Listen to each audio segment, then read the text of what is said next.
25 বছর যদি একটা মানুষকে যাবজ্জীবন দেওয়া হয়, আমরা মানুষগুলো কেমনে থাকি? আদৌ কি ফিরে আসবে কিনা আমরা জানি না। 1 বছর ধরে আমিরাতের কারাগারে বন্দী 25 জুলাই যোদ্ধা।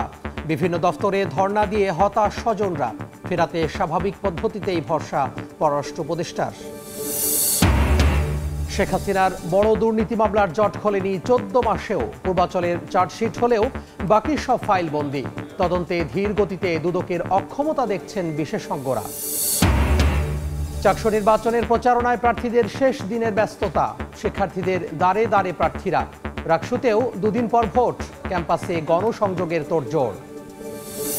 ঘরে এখনো চাল নেই, অনেকজনে উদ্ধার করে খায়। পাশে ঘরে দুটো বাতান খাওয়াইয়ে মাদ্রাসা মেলা করাই দিছি।